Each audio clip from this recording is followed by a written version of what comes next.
Para sa ating unang chika, Mark Newman balik showbiz matapos maging ama, nag-work sa private company. Balik serye na si Mark Newman, ang isa sa original na anak ng kilalang artista salon owner na si Gio Anthony Medina. Kaya naman ang saya-saya ng aktor ngayon dahil pinagkatiwalaan siya ng ABS-CBN at kinuha sa kanilang upcoming series. Naka-NDA, Non-Disclosure Agreement, ang aktor, kaya wala siyang maikuwento kung ano ang role niya sa seryeng What Lies Beneath. Pero aminadong ang huhusay ng mga kasama niya sa serye. Ang usapan ay 2 taping days lang siya. Pero humaba ng humaba, kaya't napakasaya ni Mark dahil trabaho ito para sa anak niya. Nawala sa showbiz si Mark ng mag-asawa at magkaanak at nagtrabaho sa pribadong kumpanya, pero kapag aktor ka, ay mamimiss mo talaga ang acting. Huli siyang napanood sa seryeng La Luna Sangre, 2017, nina Catherine Bernardo at Daniel Padilla, kasama sina John Lloyd Cruz at Angel Locsin. I wanted to step off for a bit, spend time with my son. I did a wide variety of work. I was a sales agent at the same time a father.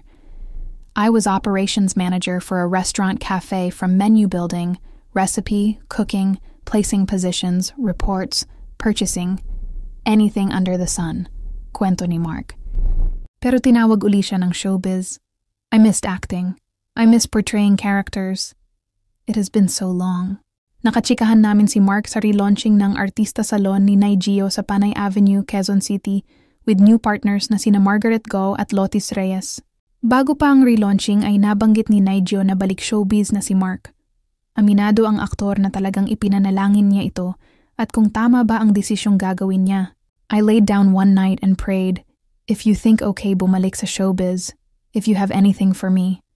Then I got surprised. Sa fan page nag-message. Not my manager Gio Medina kung okay ako sa project.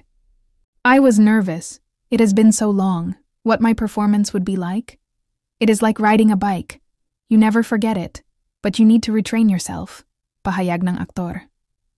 Ang malaking pagbabago raw sa taping na nadatnan ni Mark ay ang Eddie Garcia Law. Kasi before, putok araw you start 5 a.m., you finish next day at 5 a.m., then now, we finished at 11. Not because of anything else but dahil sa Eddie Garcia Law. It is a much better setup. I'm very happy, saad ng aktor. Samantala, Alden Richards. Niloloko na tayo. Hindi ako basta magtatanga-tangahan. Binigyan ng standing ovation ang pelikulang Out of Order na pinagbibidahan, idinirek at ipinroduce ng Asia's multimedia star na si Alden Richards. Nangyari ito sa premiere night ng pelikula na ginanap sa red carpet ng Siyang VIP Cinema sa Mandaluyong kamakailan na dinaluhan ng cast sa pangunguna ni Alden at ni Heaven Peralejo. In fairness, pinatunayan ng award-winning Kapuso star na hindi lang siya sa pag-arte magaling, kundi may natural din siyang talento sa pagdidirek base sa kanyang kauna-unahang obra para sa kanyang production company na Myriad Entertainment at ng Viva Films. Maganda at maayos ang pagkakabuo ng Out of Order, aakalain mong hindi baguhang direktor ang nasa likod nito dahil mula sa script, editing, hanggang sa aktingan ng cast members ay wala kang maipipintas. May nagkomento nga na lumebel agad si Alden sa level at kalidad ng teleserye king ng ABS-CBN na si Coco Martin bilang aktor, direktor at producer ng sarili niyang proyekto. At hindi lang sina Alden at Heaven ang nagmarka sa mga manunood, kundi lahat ng kasamahan niya sa pelikula, kabilang na riyan sina Nico Manalo, Joyce Ching, Noni Buencamino, Soliman Cruz, at Yayo Aguila. Walang boring moment ang movie dahil talagang tututok ka sa kwento nito mula simula hanggang ending, at pasabog din ang mga plot twists na siguradong ikagugulat ng mga manonood. Hindi na kami magtataka kung humakot ng nomination at awards ang directorial debut ni Alden, dahil halos lahat ng nakapanood ng Out of Order ay nagsabing hindi nagkamali si Alden sa pagpoproduce at pagdidirect nito. Samantala, 3.5 hours pala dapat ang haba ng Out of Order. Pero dahil sa standards ng Netflix, kinailangang gawing mahigit 1 oras ang running time nito. The material that was actually shot for Out of Order was 3.5 hours long, but because of Netflix standards, we have to trim it down a bit. But when I watched the first edit, yung 3 hours, parang dumaan lang, ani Alden. Hindi na kami magtataka kung humakot ng nomination at awards ang directorial debut ni Alden Dahil halos lahat ng nakapanood ng Out of Order ay nagsabing hindi nagkamali si Alden sa pagpoproduce at pagdidirect nito.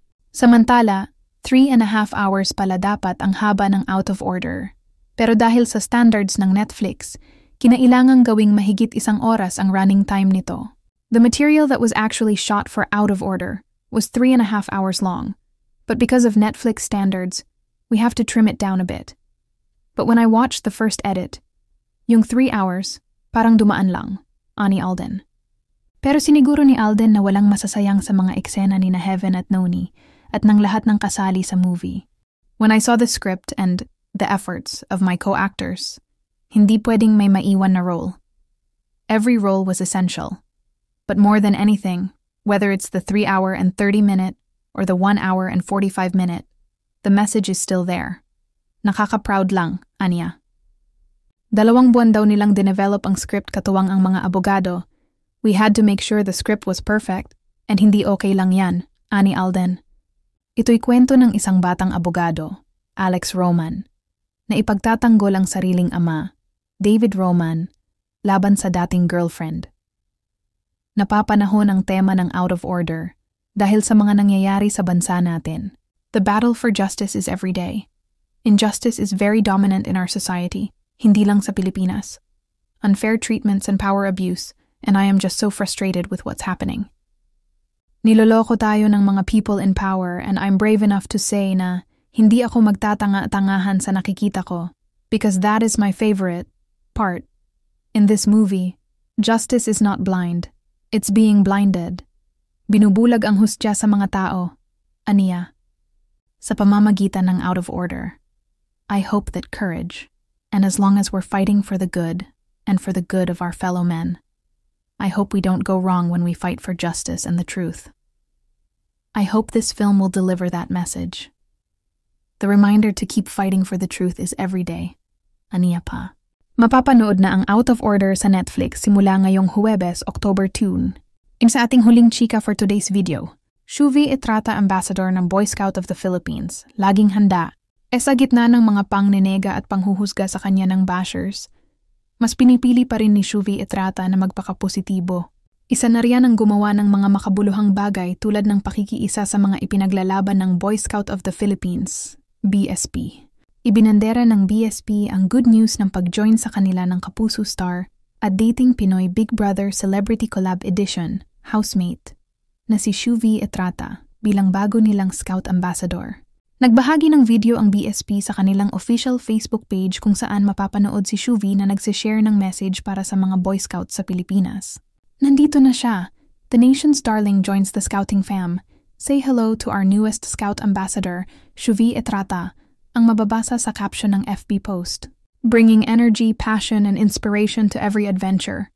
Ready to lead, ready to inspire, always laging handa, ang nakasulat pa sa mensahe ng BSP. Base sa ibinigay na mensahe ni Shuvi, masaya at nagpapasalamat siya sa bago niyang role at adhikain kasama ang mga scout dahil hindi lang daw basta titulo ang maging ambassador ng BSP. Sobrang saya ko na makasama kayo bilang isa sa mga bagong Scout Ambassador ng Boy Scout of the Philippines. I'm super honored dahil hindi lang ito basta title para sa akin. It's a dream come true to be part of this scouting family and to represent what we stand for, saad ng Kapuso host actress. I really love being part of scouting dahil dito ko natutunan ang totoong kahulugan ng laging handa, sabi pa niya. Mula sa pagtulong sa ating komunidad, pangangalaga sa ating kaligtasan, hanggang sa mga simpleng paggawa ng kabutihan. Tinuturuan tayo ng scouting na palaging kumilos at laging handa. So tara na scouts, sama-sama nating ipakita ang saya, ang pagkakaibigan, at ang pagmamalasakit na dala ng scouting. Let's show the world that as a scout, we can lead, we can care for one another. Ang dagdag na mensahe pa ni Shuvi Etrata. Matatanda ang nabash ng bonggang-bongga si Shuvi dahil sa muling paglutang ng mga lumang video niya sa social media. Partikular na ang pagsuporta niya noon kay dating Pangulong Rodrigo Duterte at ang tila patutsada niya kay Vice Ganda. At para sa iba pang showbiz update, stay tuned lang sa aming next video. Maraming salamat po